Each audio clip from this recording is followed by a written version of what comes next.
Welcome to news అడ్డా. కొన్ని ఆహారాలను sea food తో కలిపి తీసుకోకూడదు. చేపలు lean protein, omega 3 fatty acids కు మూలం. అవి మొత్తం ఆరోగ్యాన్ని, రోగ నిరోధక శక్తిని పెంపొందించడంలో సహాయపడతాయి. అన్ని ఆహారాలను సీ ఫుడ్ తో కలిపి తీసుకోకూడదు. కొన్నింటితో కలిపి తింటే జీర్ణ సమస్యలు తలెత్తవచ్చు. చేపలతో కలిపి లేదా తిన్న తర్వాత ఏ ఏ ఆహార పదార్థాలను తీసుకోకూడదో తెలుసుకుందాం. పాలు, పెరుగు లేదా ఇతర పాల ఉత్పత్తులను చేపలతో కలిపి తినడం వల్ల జీర్ణ అసౌకర్యం, ఉబ్బరం, కడుపు నొప్పి వంటి సమస్యలు వస్తాయి.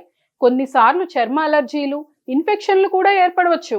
పాల ఉత్పత్తులు, చేపల్లో ఉండే అధిక ప్రోటీన్లు, ఇతర సమ్మేళనాలు జీర్ణక్రియను ప్రభావితం చేస్తాయి. చేపలు, నిమ్మజాతి పండ్లు కలిపి తినడం గురించి భిన్నాభిప్రాయాలున్నాయి. కొందరు నిమ్మలోని ఆమ్లం చేపల ప్రోటీన్ తో కలిపి తినడం వల్ల ఆరోగ్య సమస్యలు తలెత్తుతాయి అంటున్నారు. బాగా ప్రాసెస్ చేసిన లేదా వేయించిన ఆహార పదార్థాలను చేపలతో కలిపి తీసుకోవడం వల్ల కూడా అనారోగ్యానికి దారితీయొచ్చు. వేయించిన ఆహారాల్లో ఉండే ట్రాన్స్ ఫ్యాట్లు కూడా గుండె ఆరోగ్యానికి హానికరం. చేపలను బంగాళాదుంపలు, పాస్తా వంటి పిండి పదార్థాలు అధికంగా ఉండే వంటకాలతో కలపడం మానుకోవాలి.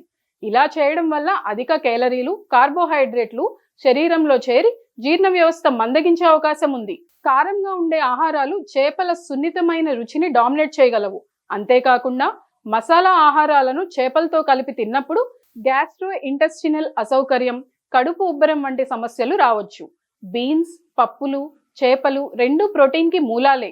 వీటిని కలిపి తిన్నప్పుడు అజీర్తి, కడుపులో గ్యాస్, ఉబ్బరం వంటి సమస్యలు తలెత్తే అవకాశం ఉంది. చేపలతో పాటు కాఫీ తాగడం వల్ల చేపల్లో ఉండే పాదరసం శరీరానికి అందదు అనే వాదన కూడా ఉంది.